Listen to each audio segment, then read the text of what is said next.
up? Ready to roll? Yeah, Ready to roll. do this. All right, so let's just, we'll just kind of catch up. We'll talk. We'll go around. I'll introduce both of you. I'll introduce myself. I'll introduce you. And I'll introduce I'm Shintani. I know who you are. Real Marco, time. for the listener, Marco's taking off his clothes to be more comfortable. That's fair. Maybe taking off some clothes. We do love a Speedo here. Oh, we do. I love a Speedo. Miami. Do you wear Speedos? I'll tell you this. So I went to Italy. That's a yes. Yeah, so I went to Italy, and as a joke, the group of guys we went with, we were like, we'll get Speedos because we'll take off our towels and we'll be in Speedos. It'd be hilarious. And then we got in the pool, and I'm like, these are really comfortable. Like, Oh, Speedos? yeah, Oh, yeah. yeah. Well, you're an ex-swimmer, so you know. What kind of Speedo was it? Like bikini, like a full coverage, thong? It was by the guy he used to work for Tom Ford. It's Charlie MZ. I love his Yeah, Speedos. yeah. So I think it's the brief or whatever. Yeah, I wore just Speedo fantastic. Speedos. He makes great Like the Speedos. Yeah, he does. Okay, we're gonna try this again. I think we can just roll right into it.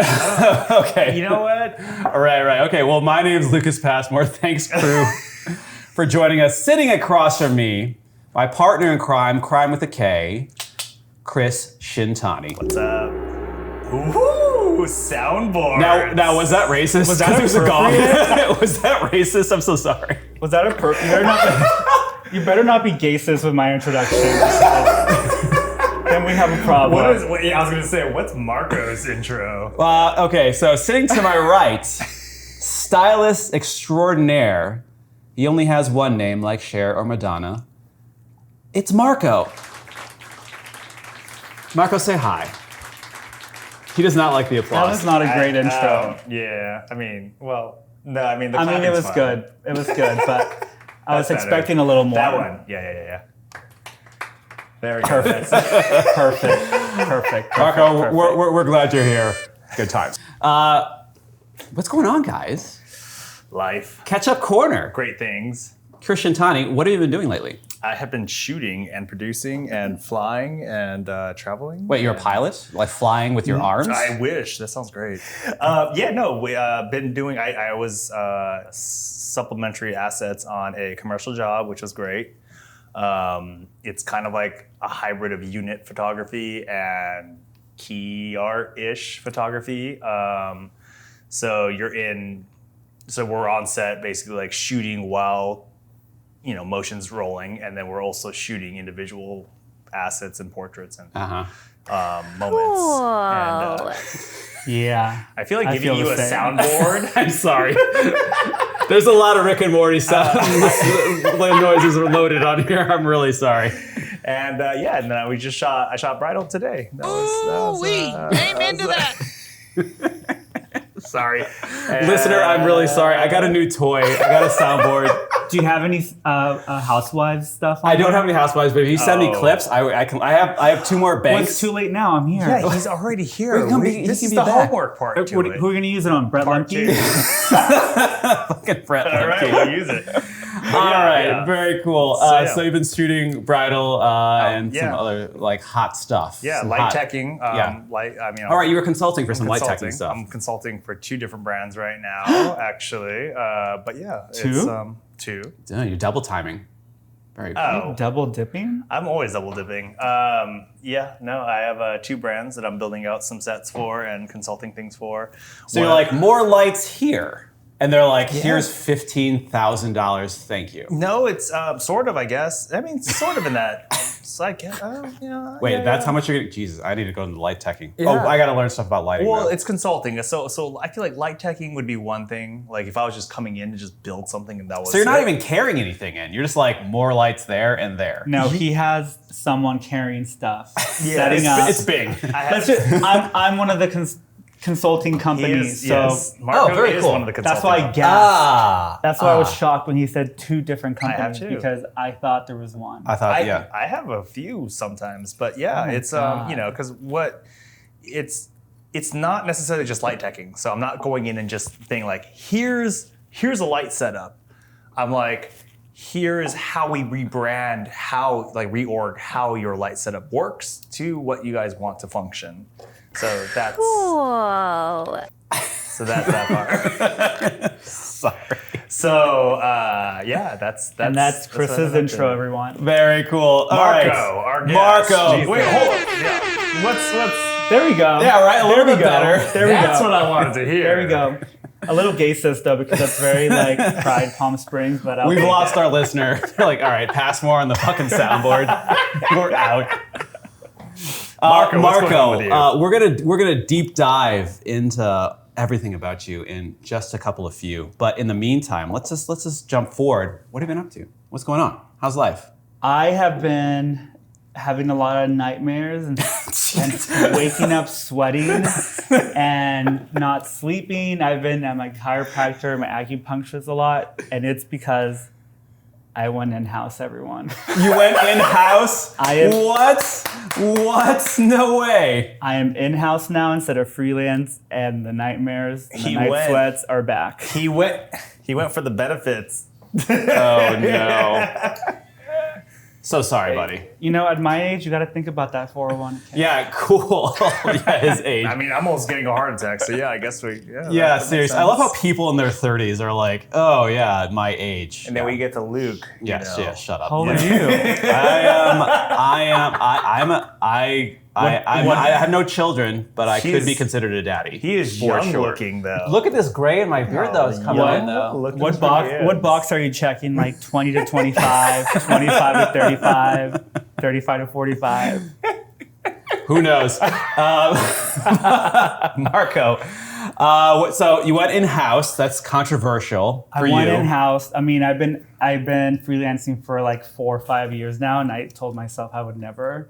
Yeah. And you know, sometimes the dollar signs. Yeah, you're speak to responsible. you. Yeah, You know- you're a responsible young man, and I'm sorry, is that your preferred pronoun?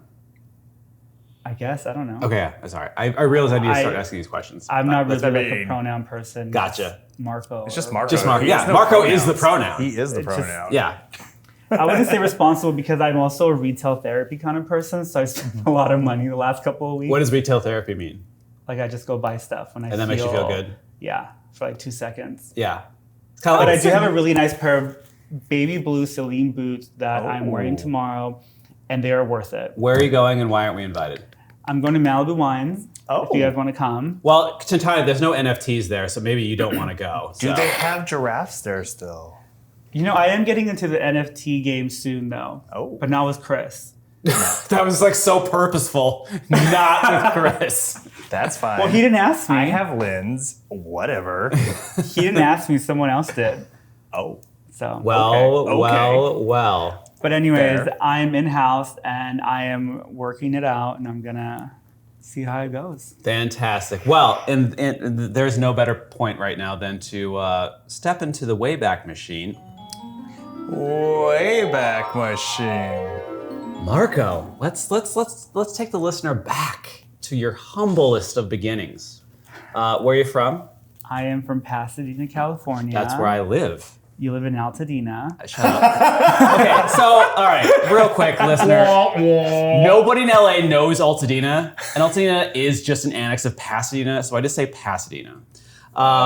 So you're from Pasadena. So I'm from Pasadena. So what is a young Marco growing up in Pasadena like?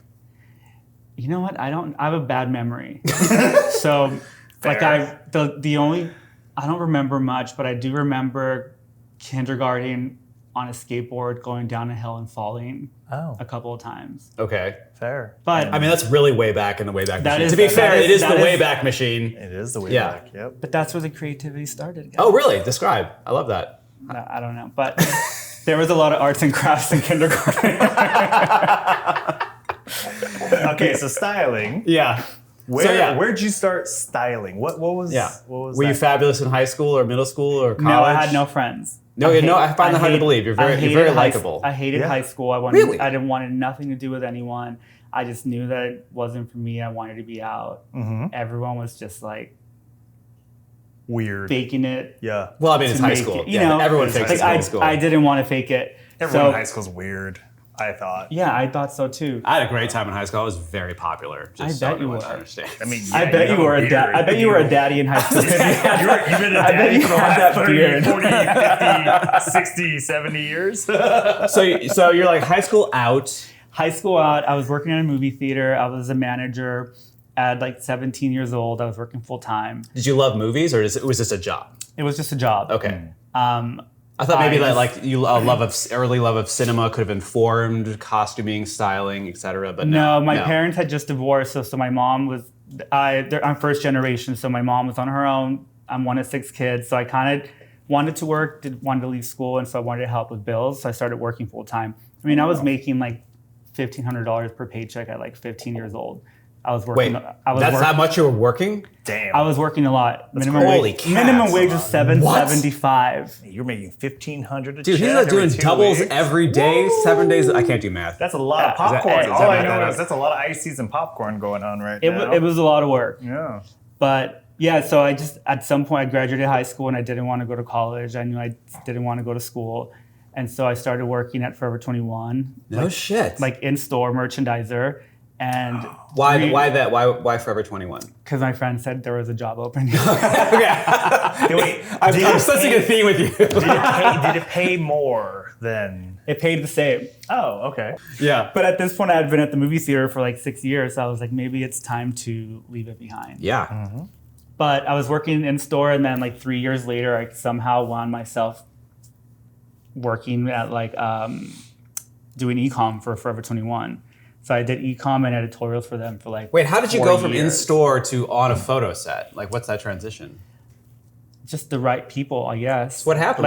Like talking to people. There was a lot of corporate people in that store at that time. Pasadena was a corporate store. Yeah. So there was a lot of foot traffic with. Well, higher Forever 21 is people. also based out of SoCal. Like, yeah. So, Gotcha. yeah. Yeah, so the but headquarters is down. the home store changes. Like before that, it was like Florida, and it just so happened when I started, Pasadena was the home store, and so I got exposure to a lot of corporate people. Sure, but talk because that's incredible. Like you're working retail and you see enough of these suits come through, and you're like, hey, like what's the genesis there? What's the spark where you're like, I'm gonna like talk to this guy or woman in a suit and be like, maybe she's wearing or he's wearing a t-shirt. I don't know. No, it wasn't even that. I was just like, I would just say hi and like talk to them for a while, and then eventually they were just like, "You'd be a good fit for this." I fucking and then love that. I just like, look at these go-getter generation. But I one mean, of the- this he's millennial also generation's really fantastic. good at his job. Like Fair he's enough. like one of the best stylists. well, I know one of the also so. with my friend Delete. That's amazing. My friend Delete, who now owns Gold Horse, she was a freelance stylist, and she really liked me, and so I started working under her, and then that's how it kind of also. Sure. Yeah. So I just from love like this story. just from like talking to people and like being there, I guess. Yeah, and like wanting it and going out of your way to like put what you want out there, and like that's amazing. I just wanted to make money. Yeah, This is also, I don't fair really- This is also how good he is like so. You could, I mean, if you want to continue, I could fast forward you a little bit, but like he was at Forever 21, and then Revolve poached him. Well, walk me through that. How that happened. So I was at Forever 21. What year is this, by the way? I was 23. So like 10 years ago. 2013, 2012, 2012, 10 years ago, I don't know. Yeah. 2012. 2012, 2013. Yeah. They had brought someone in that worked at Teen Vogue. Her name was Aya Kanai, and I assisted her. And at some point, I just texted her and asked her if she knew of any opportunities, and she was. Was she a stylist or was she an executive? She's the editor at Teen Vogue. Okay. And so now she's at Cosmo, I believe, still. And she was like, "Yeah, I have a great job for you," and it was Revolve. And so I interviewed with them a week later, and then the week after that, I started at Revolve as the senior stylist there. You started as a senior stylist. Of course. listener, the expression which Marco just gave me was so withering. Of course. Listen, even if you're not great at your job, Yeah, I love that. sometimes you literally have to fake it till you make it. Hell yes. And I wasn't faking it, but also I was just at that point, Yeah. I felt like I was really good, and that was the position I deserved, and Yeah. that's what I got. Fuck yeah, man. Hell yeah.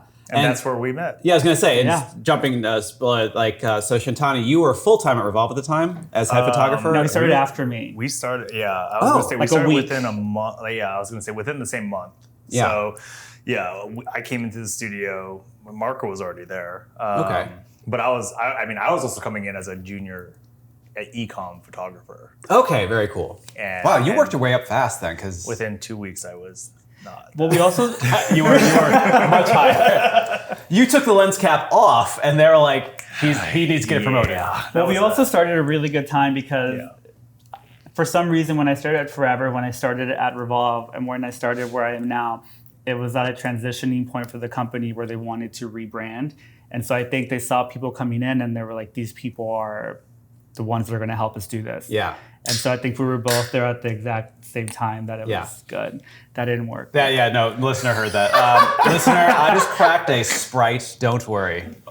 Marco, okay, so back to the Wayback Machine. We're in it deep. So you started at Revolve as senior stylist. Shintani's quickly promoted to head of all photography in the world because he knows to adjust a pro photo backbone with like a 6 or 7, 2 degrees.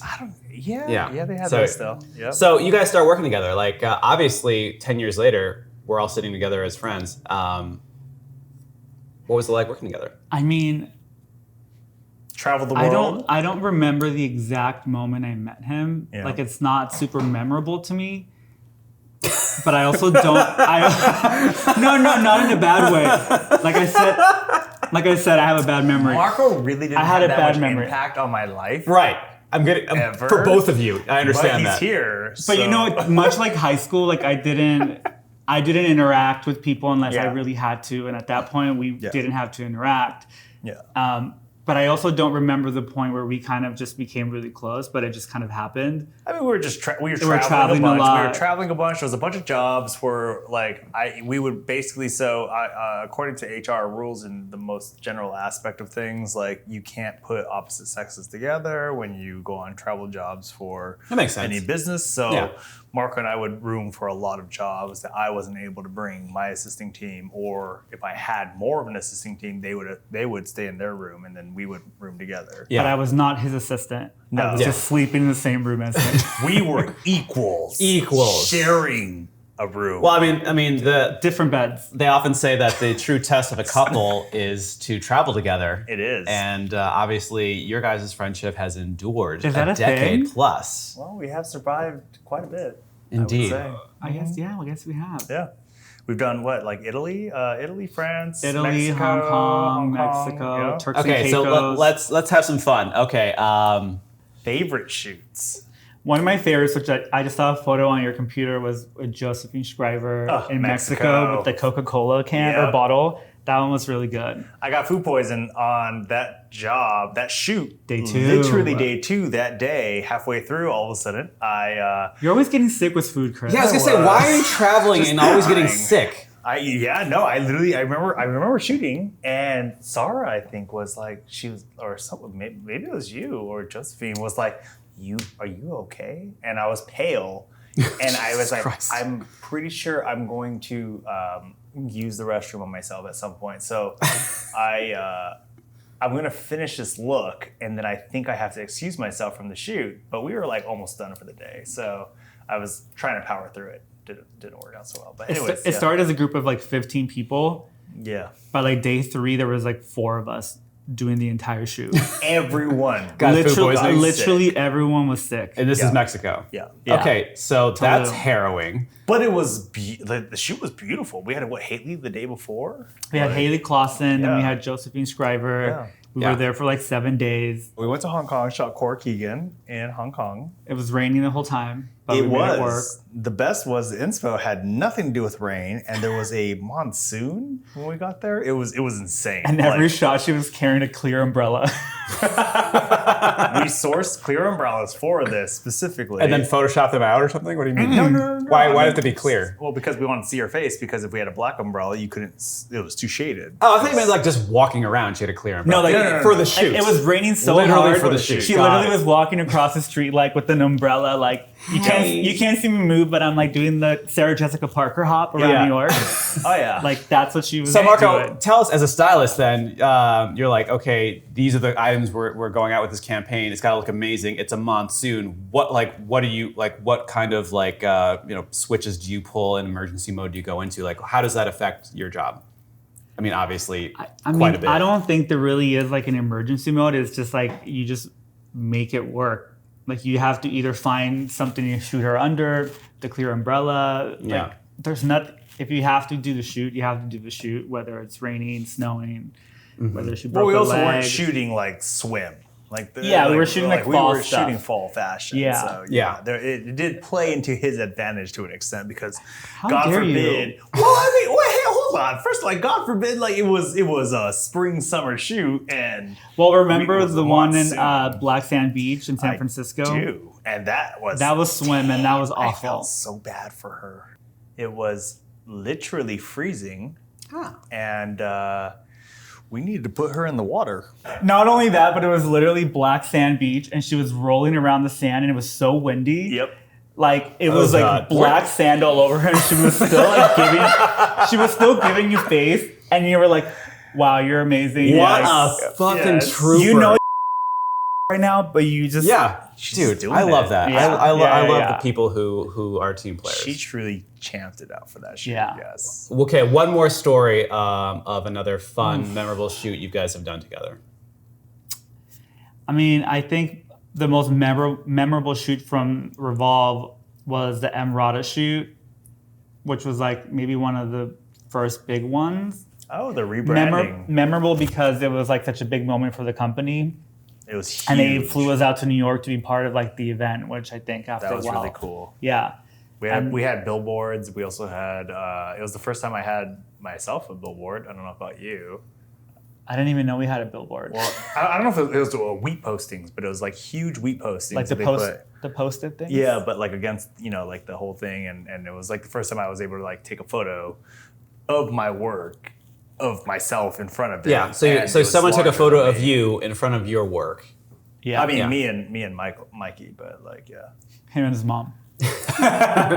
Marco, let's get back into kind of your origins. So we had talked about like you're at Forever, you were like there for money. You're like, oh, Revolve, more money. You've skipped over the part where you're an amazing stylist who gets hired at Revolve as a senior stylist off the bat. So wait, like what happened? Like what are your influences? You like I like your beginnings because you're like I need to take care of myself. I'm only gonna be my own advocate. I'm gonna work my ass off. Cool. Where does like becoming an amazing stylist fit into that? Like what is your what's the catalyst for that? What's your spark? What's your inspiration? Like were you someone who was like looking through Vogue and Harper's when you're a kid? Like did you see some movie where like she or he looks glamorous on screen? I want to do that. Like is it so functional that you're just like I'm just good at like putting? I mean, I don't have memories like I never really had a magazine growing up. All I had really TV. All that I would watch was like novelas with my mom. So everything was in Spanish. I didn't learn how to speak English until I was 5 years old, even though I was born here, because my family was like my circle. My mom's family were her friends. So like we never like, even throughout school, I never went anywhere for a play date. Like it was just my family. Really? So I never, up until I started working at Forever, where they were like, you have to look at inspiration, you have to buy magazines. I had never picked up a magazine. I didn't know what Vogue was. I didn't know what like Elle, like I knew like what Vanidades was, which is like a Spanish gossip magazine. And even then I didn't really look through it. But I think that like what just worked was that I wasn't like always searching for inspiration and not like trying to force myself to do what everyone else was doing. I just kind of was going with what I felt looked good. Right. You know? So in a way, you are seeking beauty, you are seeking harmony, you are seeking art. Because so I'm from the Midwest. Some of my friends are just like, fashion, who cares? I'm like, you have no idea like what an idiot you sound like. Everyone cares about fashion. Maybe not in like a crazy sense. But people, like what you wear does say something about who you are. And some people can craft it purposefully and some people just are effortless. My point is you recognize like this is a way to express yourself. Where does that come from? It's like Matt Damon, Good Will Hunting, Russell Crowe, Beautiful Mind. It's just like the Tetris pieces are just lining up. You like there's a harmony in color theory and balancing. Like so like where does this come from? I mean, I guess it's like when you hear a gay guy be like, you're what I want to be. I think maybe to some extent I was like, this is what I would wear if I was a woman that wanted to look fucking amazing, that I wanted to look sexy, cool, and like be that person. So I think that's what I did. You are the influence. He is an influencer. No, but like that's, Before that's even my it was a point. nerd. It's like I think there's a certain level of like aesthetic that and creativity that comes with what we do in our industry, and in the same tone of like we are the ones that are the trendsetters, I guess. Like, I mean, I'm not saying we are, but like, you know, the industry is the trendsetters for the rest of the fashion that goes out and spreads. I think it's the same idea where it's like if he never once picked up a Vogue, but you threw him in a styling room, he would make something that was phenomenal. Where does that come from, though? That's what I want to know, because you're just like, I worked in a movie theater, no one talked to me in high school, and then I became head stylist at Revolve. There's something that we're missing here. What artistic, compositional, mathematical thing am I missing from you? I don't know. I mean, I feel like my Fair enough. I feel like my personal style and my styling like work kind of grew together, and we just it's just been evolving together. And so I think what I'm doing with my personal life and my personal styling, I'm like putting onto these beautiful girls to like sell some shit. Yeah. Cool, but do you get any like? I mean, I would assume you would get some kickback at like pushback at some point, right? With I don't know there's always pushback. Yeah. And So what do you mean by pushback? like there's always a creative director. There's always someone who is above you. Like as a stylist, you're not always the person that like calls the shots. Right. Yeah. You know, so Fair enough. if someone's like, I don't like that white top, I want the pink one. You either put the pink top on or you don't. I always brought the pink top that was going to look just as good as the white top in case they wanted the pink top. Can I ask you a political question? Sure. Do you think sometimes the person over you knew that the pink top looked better, but because they're senior, they have to flex just to push you in a place or to make themselves feel like, oh well, no, I'm going to have the final say in this? Sometimes. Yeah. Sometimes. Not a lot, but sometimes. But I think it happens with like photographers, Absolutely. with No. everyone. Yeah. Oh no, absolutely. Like him and I have also had this discussion before on set. Like I've been like, I don't know about that, and he's like, well, you don't know what you're talking about, and I'm like, I probably don't. Hey, it's Lucas, I'm Shintani. and the sponsor of this episode is us. Wait, so does that mean we have to pay each other? Yes, you pay me, and then I'll pay you. I'll give you my Venmo right now. You're just gonna keep my money, aren't you? Yes, I am. Guys, a way to stop Lucas from continuing to scam me is to follow I Shoot LA on Apple Podcasts, Spotify, or whatever you're listening to now. We're even on YouTube. There, you can listen to the show while also seeing work from myself, Shintani, and whomever we have on. And when you're there, please don't forget to like and subscribe. Okay, I just sent you money on Venmo. Now Venmo me back. Cool. Yeah, just 1 second. Ah, damn it. Why do I keep falling for that? Okay, back to the show, I guess. Speak for yourself. I'm professional always. My goodness. Good side. All right, so perhaps if I've got to cut out that last 15 minutes, let's pick it up.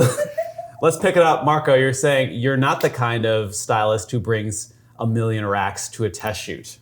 I'm not a rack bitch. Hey, I didn't say that. Those are your words, not mine. If I did my editing correctly. You know, there's been times where actually I just bring what I know I want to use. Yeah. And that's it. Yeah. Well, that's good. You have a vision then. You just don't bring either everything. it works or it doesn't, or I bring the replacement. So if they do want to change it, I just change it. Sometimes it's not worth your time to fight with someone. You're like, it's already a 10-hour day. Yeah. I don't want to fight with you.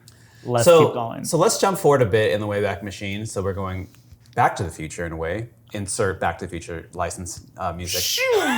But so Marco, you left Revolve and you went freelance for a couple of few. Mm-hmm. What was that experience? So what's it like out there in Los Angeles for a freelance stylist? It's fucking hard. Yeah, tell us about it. You know, I'd never freelanced before. It was always in-house. And luckily, while I was at Revolve, I was freelancing on the side.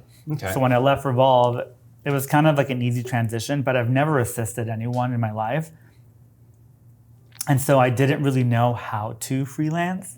I kind of just like made it up and try to negotiate my own rates and just try to make it work.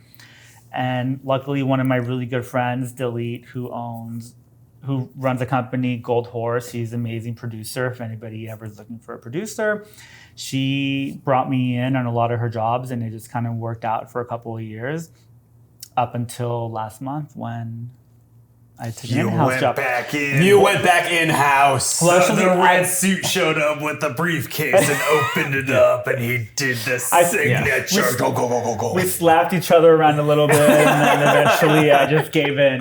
Story of my life. Fair enough. But tell us real quick, because perhaps who's listening are a couple of aspiring stylists or freelance stylists themselves. Like, what are they in for as a freelancer? Like the good and the bad. Like talk about the trenches. I mean, the good thing is the amazing thing for me was schedule. Like you can make your own life. You can work when you don't want to work. On the same note, you feel like you have to work all the time because you don't know when you're going to work. Yeah. So you're kind of stuck Such in as the vicious bane of a freelancer. Yes. But I think like the biggest thing when you're freelancing is like you have to be nice. You have to be someone that people want to work with, because if you work with them one time, that one time is going to be so memorable that if you fucking made their life miserable, they're never going to hire you again. Mm-hmm. And that person might know someone else who also has a company. They're not going to want to hire you again. Mm-hmm. Be nice. So what you're saying is when you're in-house, you don't have to be nice. But when you're freelance, you have to be nice. Well, I'm always nice. I'm not still joking. I'm always nice. You're a very nice guy. I'm just kidding. No, but like I'm always nice. But in-house, there's also HR. So if there's no reason to fire you, you can be as mean as you want. Yeah. There's HR. But I think this goes across the board for freelancing in general. Like it's not necessarily like you need to be nice, but there's this level where it's like, okay, well, just don't be an asshole and really I guess like if your talent supersedes that in that far of a margin, then cool, rock and roll, whatever you want to do. But I think there is a point to not being a dick to people. Also, it's not being a dick in general as a human being is probably a cool way to go. Good idea. Marco, so for those freelance stylists and or aspiring stylists out there, how do you go about like networking? How do you get jobs? Are you the one who's like, who are you sending inquiries to? Photographers, brands? I've never done that before. But when you were a freelancer, what were you doing? I was just working, and then someone else would. How'd you get work? Someone else would tell someone. Yeah, you should hire this person, and then they would reach out to me. Purely referral based. Yeah, referral based. I've never sent an email out saying hi, my name is Marco, if you need a stylist. Yeah, please hit me up. So being really nice is very important. It worked out. And being very nice and being very talented is very important. Yeah, I'm also once I'm done with work, I don't want to work anymore. Yeah. Whether it's meeting people, being at a bar and socializing, that's not my thing. So once I'm done with work, I'm done with work, and I don't want to do anything. After this podcast, he's out. Yeah, he's. Are you not going to Tony's with work? us? Are you guys paying me? I'll go to Tony's. Am I invited? Yeah, he's invited. Shintani will buy you drinks, though. I got drinks. Thank God. Yeah. Shintani's been shooting a lot this week. He did just light tech. Twice. He got his sweet $30K light tech consulting fee. So yeah, you're buying the fucking drinks tonight, buddy. How about drinks? I mean, actually, the hardest part about freelancing that you never really think about is the money. You might be making a lot of money, but more than half of that money is always cycling. What do you mean? To returns and purchases. Oh, right. Yeah. You might get paid $3,000, but that $3,000 is going to pull for the next job, and then you're waiting for that paycheck for 2 months, and so it keeps kind of cycling. So there was a point where I was kind of wow, I'm barely making it by. Mm-hmm. But then at the end of the year, I'm almost at six figures, and I'm how did that happen? Yeah, exactly. I felt like I was literally 16, not even 16. I was there was one point where I was I was 16, I was making more money than this. What the fuck am I doing? Mm-hmm. Yeah, you were making $15K or $1,500 a week at AMC, whatever. Every 2 weeks. Real. Pacific Theaters, ArcLight. Talk about for the aspiring stylist. Talk about the buy and return kind of process. What do you have? This goes for photographers too. Let's be real here. Fair enough. So first off, broad definition. Just again for the aspiring stylist in Kansas who's 14 right now. What does buy and returns mean? And then for the Los Angeles-based people, what are the stores that are kind of your go-to ones for stuff, if you can name them? I mean, can I? Zara, sponsor us on the next shoot that we do. So first off, buy and return. Zara is actually probably not one of them. Buy and returns are basically buying clothes, accessories, shoes to use on a photo shoot. With your And own that- money, with your own credit- your own money, with your own credit card. Not a photographer's, not the client's. Not the client, no one. There's very little money that comes from the clients prior to the shoot, where they, unless you ask for it, if you really want it, you're using your own money to pull for this photo shoot. Yeah. So like if they say the budget is $1,500, you're spending about $5,000 for this photo shoot Yeah. and hoping that you can return it all. And if you can't, then the $15,000 clothing budget will supplement that. What kind of photo shoot is this? Is this like an editorial photo shoot? Some photographer that you like? You know, like Editorial, e-com. There's a lot of e-com companies don't carry shoes, don't carry accessories. yeah. So you have if they're like they don't have jean shorts or jeans. Yes, so you have to bring all that stuff, but you want to bring options because you never know. Yeah. So you're spending at least $1,000 every time you shoot Yeah. to supplement, and that has to potentially be returned. If it's not returned, that comes out of your own pocket. Correct. So Unless they give you a styling budget, which doesn't happen that often. yeah. Spoilers, stylists. Yeah. You rarely get a budget. So it sounds like you gotta really fucking love this shit to be able to potentially lose money on a shoot or break even. There's been so many shoots where I've broken even, Yeah. but breaking even is sometimes better than owing money. Yeah, for sure.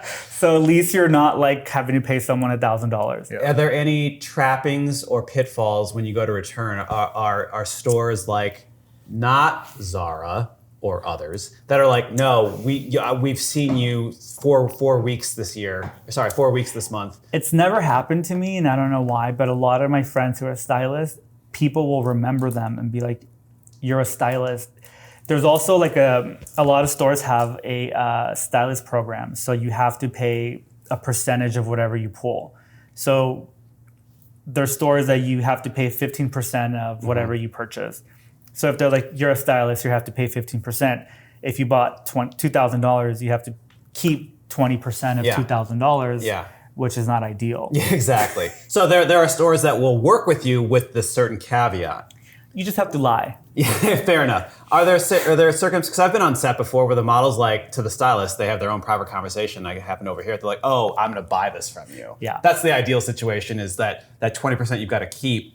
Perhaps it's a cool top or pants or whatever that a model or someone wants to buy from you right then and there, and then they just Yeah. Venmo you or just give you cash. Yeah, they can or- Venmo you, but I most of the time don't do it because then you're really like, what are the taxes? What are the Sure. you Yeah. know, Fair like- enough. Yeah. Yeah. Yeah. Taxes are hitting Venmo Yeah. like a bitch this year. But yeah, I mean, I think that's the hardest part is like, I think people have money coming in that they start to live above their means, Yeah. not realizing that money's not coming in for 3 months. Yeah. And yeah. then you're like, yeah. okay. Yeah. They're on net 90 or net 60. You're whatever. you're on that email that's like, Yeah. hello, where's my paycheck? So I literally what? just sent an email out for that today, like Per my right last before this. per my yes. last email. Oh yeah, I think I Fair. went back from Lil Kim's episode. That Australian brand finally paid me. Oh. I shot it in October. Which one? And they finally paid.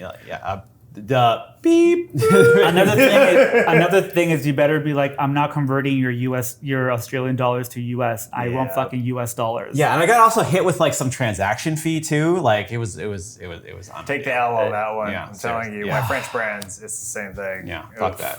Anyway, Marco, with styling and as a freelancer, it sounds like kind of a pain in the ass. Like you are doing the buying returns, you're breaking even at best sometimes. Sometimes, obviously, you're getting paid, but like you're breaking even. Sometimes you're losing money. Like what kept the do you drive? do this? Yeah, like why not just go back to working as a manager at Regal Theaters? Like why? Like the passion had to have been there. First off, it was not. First Regal off, Theater. it was Pacific Theaters. Fair enough. And I cannot go back because they're closed. They're out of business thanks to COVID. Yeah, but whatever. Like what? Because with our episode 4 with Lil Kim, she was talking about like people who'd been in the industry for 15 years who were like, you know what, I'm done. So like it just seems like perhaps you're a young man, that's why. But like it seems like it's like as a freelancer, like, I feel the grind too. Well, it's we like, have the same, but I think Is it think the passion? everyone within our industry has the same problematic issues that kind of go within like pay, fronting money. Like, I mean, for us, I don't know about you necessarily, but like I think within fronting for our teams. Like if we have a client that pays you net, I mean, obviously we're billing net 30, but like if they pay you net 60 to net 90 to like net 120, you're still going to pay your team net 30. Yeah. Which means you're going to float it. Yeah. And so depending on how many jobs you go within that, and also too with even PR, which does not pay jack diddly, like I can't stress this enough where people go, you shoot famous people. And I'm like, we don't get paid for that.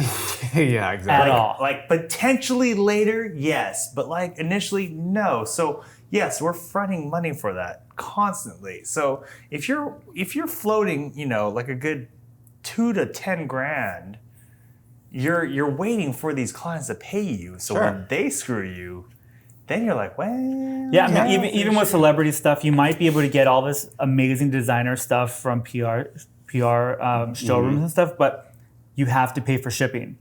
And sometimes you need that right away, and they're like, oh, we forgot your email, but we can send it overnight. Overnight from New York to LA, it's around $250. Yeah. Woo! Yeah. And then sometimes they're like, we need it back. And if they send the most I paid overnight to send samples back to New York was $800. That's insane. Yeah. $800, and that came out of my own pocket because I wasn't getting paid for that shoot. Yeah. Yeah. But that job got me like 10 jobs. Yeah. That actually paid me. There you go. And supplemented that was your spec. $800. That was your spec that's shoot the that you spec. put your own money in. And And I think as a photographer, stylist, whatever, you kind of are in that mindset of like, this might not be the most high paying job or not paying at all, but I might get like something amazing out of this. Yeah. So that's really cool. That's really cool. That, and of course, I've had experience with this with stylists, but for the stylist who's aspiring in Kansas right now, just like photographers. Kansas. Why are they all in Kansas? No. I don't know, somewhere, some people who like There's some in LA. There's some in New York. You guys are good right now, man. Let's just say Nebraska. Are you from Kansas? Nebraska. I'm not from Chicago. No, but it's like, as a photographer, I knew before I ever got a camera and getting into this, like, oh yeah, I'm gonna have to put in my own money for a lot of things. And of course, for all my spec shoots, even if it's like nominal as like just buying dinner or drinks for people, sure, that's only like maybe a couple $100. Yeah. The point is like, as a photographer, I don't even think of that. Like, yes, that comes with the territory. Stylists, as an aspiring stylist who wants to build their book and build their career, like, yes, be prepared to put in your own money, just like makeup artists put in their own money to buy their kits, just like hairstylists buy their kits. Stylists, you will have to put in your own money, you will lose money. Yeah. And it will seem like you're in the hole for a while, but like you said, like maybe I'm gonna lose money on this shoot, but I believe in this photographer, I believe in the story, the talent's great, model, whomever. This could net something, and apparently, worked out for you. Yeah. You just have to kind of be hopeful. So what kept? That's what I mean. Like, as a freelancer, now you're in house again. As a freelancer Again. What kept that drive? Was it just what's the passion? Sometimes not even a drive. I think we all get to that point where like we were so good at our job. You get to that point where you're like, I don't want to do this anymore. But then you're also like, what else am I good at? Yeah. You know what I mean? Yeah. Like I'm very good at cooking. I can't take my experiences and go be a nurse somewhere. What I'm doing is what I do, and like I can't take this experience to do something that is a forever or lifetime job that pays well. Would you want to do anything else? If let's say you can never look at clothes again, what would you do? If you had to, gun to your head. I'm going to do this for the rest of my life because I want to make enough money to have an animal farm, and I want to rescue animals and cows. Oh my gosh. This job will allow me to do that. So he'd have a Marco, sanctuary. a man after my own heart. Are you kidding? Yes. I want to rescue farms so bad. Like I want to just keep doing this even if I hate it in 10 years, but the money is great when it's great. Yeah. And that money will allow me to make some kind of change in an animal's life or someone else's life. Absolutely. And that is really great. I love this. Okay, so Marco, you just went to level gold with me. Hey crew, it's Shintani, the smart one, the talented one, the greatest. I want to talk to you about Lucas. Listen, his self-worth and value is really wrapped up on Instagram and how many likes and follows the show gets. Seriously, kind of concerning. So, can you help me out? Because I'm the one that has to deal with his emo ass. If you could check out and follow the show on Instagram at IShootLA Podcast and give a follow, it'll make my life so much easier. Because again, haven't seen a grown man cry this much, like ever. Again, at IShootLA Podcast on Instagram. You'll really brighten his day. Thanks again in advance. And now, back to the show. All right, guys. Questions. Is it time for Shintani's favorite segment? You know what? I've accepted it at this point. I can't even speak English. Right It's now. Questions Corner. It's fine. Questions Corner. We're going. How many questions? Now, listener, just so you know, please like, subscribe, follow all the things. But you can write into us with questions about anything. Now, usually the week of our interview, I'll send out a question, or sorry, a poll or whatever on our Instagram. So please follow IShootLA Podcast on Instagram, so you can be up to date on to who we're interviewing. And if you want me on again, just let them know. Exactly. And I will be back. So I had told our IShootLA Podcast at Instagram thingy that we're interviewing a stylist. So we have some stylist specific questions for Marco. Here we go. Marco, what are 5 must-have pieces for styling on a photo shoot? Pieces meaning just anything or clothing Let's do both. Why not? combined. Yes. Yeah. You must have extra nude thongs, nipple covers. Yeah, makes sense. Cutlets? Not cutlets. Nipple covers. Did I say that? Yeah. Yeah. So thongs, nipple covers, lint roller, Lint roller. 2 size scissors, What's like a tiny pair of scissors and like a regular size For scissors. like little threads and like stitching and stuff. Tags, threads, anything. And then I just forgot the last one, but it was really good. What about Tagging gun? A Tag- re-tagging Oh my God! Tagging Yes, gun. a tagging gun is important Tagging because gun. sometimes you're going to rip that tag off. You need to return.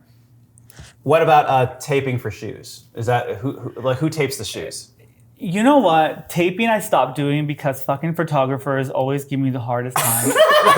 They're like, Guilty. They're literally like, I can't Photoshop that out. Okay, wait. I would say though, now they have the so any photographer that's looking for this and stylist can suggest this, but like the sticky pads when you're on set, sticky pads. Describe what that is, Shintani. If you go on Uline or even I think like B&H and Sammy's also both sell this, but it's a medical pad that's meant for sterilizing the dust of the bottom of shoes. So it's a sticky pad that you literally stick onto to clear the. But you know dust who that off your works shoes. for? You. It does work for us. I It can't. Does not if work I for a don't, stylist. if I don't tape the shoe's still getting scuffed, I can't return it unless you're going to Nordstrom's. Fair enough. And you can return Hashtag anything Nordstrom's. you want. So here's my question. Our newest sponsor, Nordstrom's. Nordstrom's sponsoring us now. Here's the ad. Nordstrom's. But here's the question, right? It's like, so even within that context, the tape, what I've noticed within the tape It still peels off. is that even when it peels off though, the problem is sometimes the sticky material gets onto the seamless and then it creates that weird like just streak. Yeah, but then that's not our problem, it's yours. Yeah, No, it sounds like Warren Armalasio's problem. It sounds like we're not on to the next question. That's fair. I mean, that is fair. It sounds like we're on to the next question. Warren, if you're pad. listening, that's your problem. Warren's a professional retoucher. Sticky All right, pad. Marco from Alec. What are some pet peeves stylists have about photographers? The fact that they don't want us to use tape under the shoes. Listen, as long as it matches the shoe bottom, it's fine. Make it black. Fair enough. My God. Paint it black. I mean, I don't know. No, come on, you have to. Okay, we're all friends here. Let me think, Unload. let me think, You let of me course think, don't let me mean think. us because we are perfect photographers. Oh no! I mean, Yeah, I feel of like course. I feel like the word no or like the high pitched.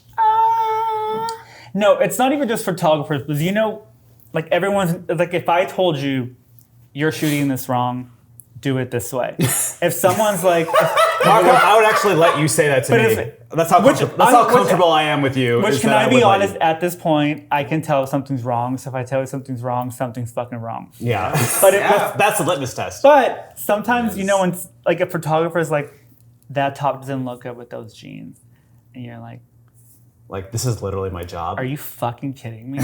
Yeah. When it's a test, and everyone's putting their own time and money, and someone's like, fucking bitching, I'm like, stop Yeah. right now. Yeah. No, Yeah. that's fair. That's fair. Yeah. With the test, oh my God. Spec, test, everything. I mean, there's a lot of pet peeves, but I can't think about them because I really don't care. So I do have, I do have, Marco just wants to get to the point where he can rescue horses and goats and pigs and llamas and dogs No, and because cats. most of the time, like, if someone wants something changed, I have something that's just as good, or I can like make it work. Where like it's not worth my time to sit there and argue. Like, this is what we're doing. Shut up. What? Okay, so let me jump in with my own question. What can photographers do? Fashion photographers do. I'm nervous now. I don't know. wait, What do you What was the mean? question? How can we What be do you allies? mean? So like if we say Marco, No, okay, so what can we do? What do you want to hear from us that empowers you? Like what can we say that Well, like okay, no, I mean, this is, I don't even know if that has to go with photographers to relations with what stylists do. I like for me myself, it's like when I hire a stylist, like I'm hiring them for their style. So like, Yeah. I'm always trying to get Marco, but he's never available because he's Marco. big time? I think Big time, big the time. one thing that's the one thing that's important that everyone needs to do and make everyone feel like everyone's collaborating. Yeah. I think when it starts to feel like someone feels like they have the final say, Yeah. that's when there's like issues between people where like, no, this is a group effort. Like Yeah. you can't tell me what to do. Yeah. This is what I'm here to do. Yeah. Yeah. Leave me alone. But it's the approach. If someone's like, Yeah. you know what, this is not really photographing well. Can we change it? Can we edit it? What Yeah. can we Yeah. do? So it's not a compromise. It's kind of just like, hey, let's powwow and get to a point where we all love this. That's it not go- compromising. but it goes in the It's same- communication. But Yes. it wasn't the same conversation that we had about like I think it was with Alex, but like it's this idea of like as photographers, that's the difference is like our job is not necessarily to say we are God's say and that's all it is. It's like we are here to communicate within the best realm that we can so that the entire team is incorporated with what we do because yes, at the end of the day, what the image is the photographer, but it does take the entire team, and what you have to trust is your team going into it. So you can have a conversation, but you cannot have a dictatorship within that. Because also like the photographer does direct the model. yeah.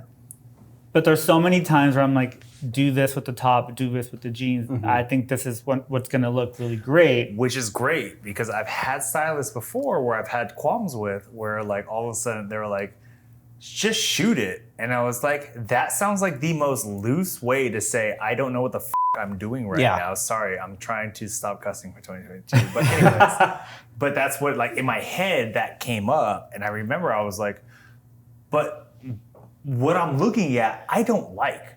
So if you don't have a constructive criticism to this, then Yeah. You know what you want on Change you know it. what you want on set? You know Yeah. when you're looking around and the hairstylist is doing like flipping their hair because they're telling the model like flip their hair. Or the stylist is like tucking their shirt in, like folding their leg. Yeah. Those are the people that are like that's what you want. what you want because they're like trying to make the image work. Yeah. And like the people that are just sitting in the corner, not even looking at the screen, that's not what you want to be Yeah. when you're on these sets. So it's here's the thing is like I always make this analogy with kids, and I do mean kids because I'm an old person. Like me? He's 75. Exactly. guys. You have to think of photo shoots as movie films. Like you're the director, but you need to hire, and this is the important part, trust your GD departments that they will do their job. And if the department head, in this case head stylist, Marco sitting across from me, comes to me and says, you need to do this, there's a reason he or she or whomever is telling you that is because like they're doing their job and seeing a lack of something that you perhaps you're not catching because you're you're the director, you're doing a million other things. So like as the photographer, you are the director. So you need to hire your team like purposefully. Accordingly. Very, very purposefully. Not just randomly. You've got to like trust and know these people. Yeah, and also models and stylists have like conversations that no one else is hearing. Like we are in the dressing room and we're talking about the pieces. We're like, this is what I think this piece can look like. What about try this, try this, try this? When she comes out, that's what she's doing. We're like communicating and she's executing. And when you come to me and you're like, hey, you should go this way, I shouldn't take that as some kind of a front, like, oh, you're trying to muscle in on my fucking photo shoot. You're like, no, I know because I talked to this girl or guy and this is kind of the vibes. And sometimes you don't pull something that you like. Sometimes it's the ugliest dress and you're like, in the back, and you're like, gotta work. This is what I think you should do to like make it sexy or make it sellable. And she comes out, everyone kind of has to understand that. And if they don't, I'm going to communicate that. Yeah.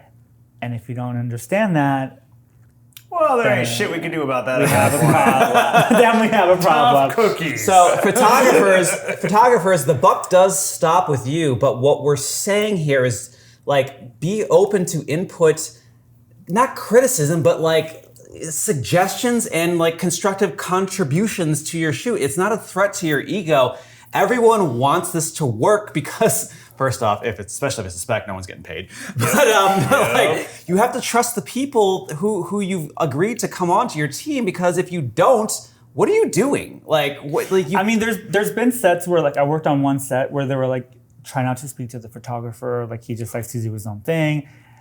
Yeah, well, now you and Shintani It was not Chris. We got to know each other. Yeah, it was not Chris. It was someone else. But I was kind of just like, that's not going to work. Seriously, you know, like the photographer's not running up to like scrunch the top or something. The photographer is like, where the fuck is this person? Well, Stephen Meisel can be a bit particular, so I do understand specifically in that instance. I mean, it wasn't him, but just joking. Very cool. I wish. Marco, is there anything you want to impart to, again, that Kansas, Oklahoma, NoCal, Cerritos, New York, New Jersey, stylists around the world who are just getting their start, who love fashion, who want to express their art and their vision through clothing? What do you say to them? I want to say it's not going to be easy. And your personal style is not always going to translate onto the photo. Oh, wow. That's like sometimes you have to step out of your personal style, which is hard for a lot of people, and you have to just execute something for the customer. I feel we could do a whole 45 minutes on that. Holy shit. Why did we talk about that this entire episode? Segment. Marco, part two coming soon. Like a big part of it is like, yes, you're nice, whatever, but if what you're shooting is not selling, you're not coming back. Yeah. It's, you know what So- though? Oh gosh. There's a very true statement to this, like reverting back to NFTs, which is very different, but in the same thing where NFTs, everyone. There was a review and someone was like, they were like, hey, I've done this much of something. I think Gary Vee actually was. Oh, Gary Vee, yeah. He was speaking about this. Yes, that voice of a generation. Yes. Yeah, and he was, and they were like, no, actually, no, it wasn't Gary Vee. It was some other guy. Anyways, he was like, how often are you doing something? She goes, I've done it already. Like the style of what she did. She's like, I've done it about 200 times, right? Like you said, do it 200 times and it should work. And he goes, if you did it 200 times, it doesn't work, then what you're doing is not sellable. He's like, that's all it is. He's like, it's a very easy, quantifiable equation that if you hit that many moments and it doesn't equate, then you're not doing the right equation. Yeah. So switch it up. Figure it out. You can audible. If you can't audible, then you don't belong here. That's all it is. Yeah. Marco, I think that's so sage what you just said, because someone's, especially a stylist, like it is emotional because it's an identity. I am this is my vision, this is who it is, and you have to divorce that from perhaps what a paying job or a client or even what's best for the shoot based on X factors. Yeah, and I mean, I think and that's very personal. I think why stylists are so emotional about every look and every shot is because prior to that shoot day, you're working 7 days to prep for that. Correct, yeah. And then like another 4 to 5 after. Yeah. So it's so personal because you literally are working so hard and everyone else is just kind of showing up. Yeah.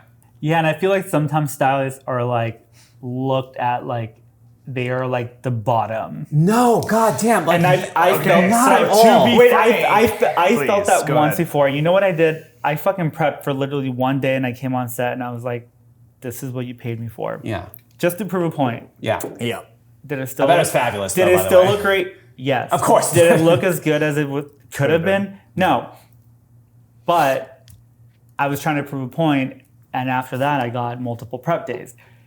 Yeah. But like sometimes you have to show someone like this is what it could look like if Yeah. I did this. This is what it looks like if you fucking don't Yeah. want to give me more money and Yeah. time. As photographers, we can definitely relate to time. Yeah. To be frank, whenever I get a budget for a full team, whether it's spec or test, and they're like, what does the money go towards?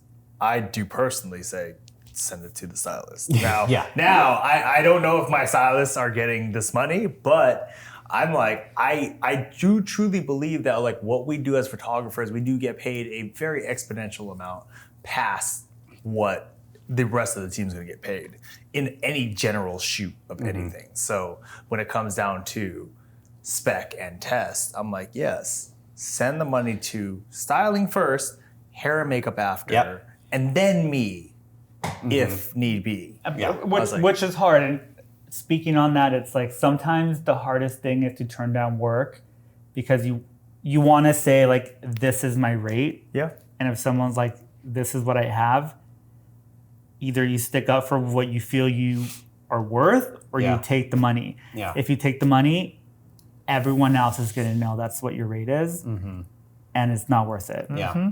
So if you think that's what you're worth, that's what you're worth, and that's what you should stick to. Lose the job, someone else is going to pay you that. Keep on moving. Hell yeah.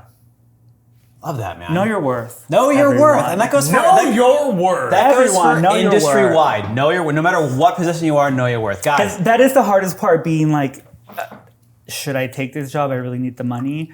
Or should I stick my ground and just turn it down Yeah. and they might come back? yeah. But as again, like now I know you're now in-house, but like as a freelancer, like that's kind of terrifying because you're like, well, that's, I don't know, $1,000, $2,000 that I don't have, but I have integrity.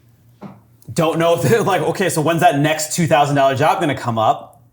You know, you just gotta have faith. You gotta believe in yourself. Yeah. And that takes courage, especially in this So economy. everyone is going to raise their day rates Yes. by 30%. You guys, please raise your This day is how rate. we're doing Day this, rate. right? Like, You know what? People do need to because these companies have a lot of fucking money. yeah. They do. And Yeah. you know what? You're spending it on snacks and fucking Margarita Fridays. Well, according to our last episode, they're not spending it on permits. That's for sure. That's for sure. All right, That's guys. also true. This has been enlightening. Marco, I think we could do a whole episode on, what was it? What were we saying? I'm a little drunk. Pleasing the client. Was that? Pleasing the client. Yeah. I can Pulling edit. I'm the one who edits it. I'm the one who edits this. an It's fine. episode on pulling your personal style out of the equation. Okay. Let me do this again. Listener, I'm a terrible editor. Chris, laugh up, Glass up. laugh up. Marco, I think we could do a whole nother episode on you. Wait, what was it? Oh my lord. Marco, I feel we need to have you back for an entire episode just on the one topic of Pulling yourself out of the equation and styling to sell. yes, hell yeah, man. So I guess this is just a preamp for episode 2.5 with Part two. with Marco. Yeah, part 2. Woo. Exactly. Let's go shoot some NFTs, huh, Chris? Yeah, seriously. to the moon! All right, guys. I am Lucas Passmore for Chris Shintani and Marco. We're saying, stay hot, LA. Oh. Guys, it's a good fucking sign off. Stay hot. I hate all of you. Oh, so good. All right.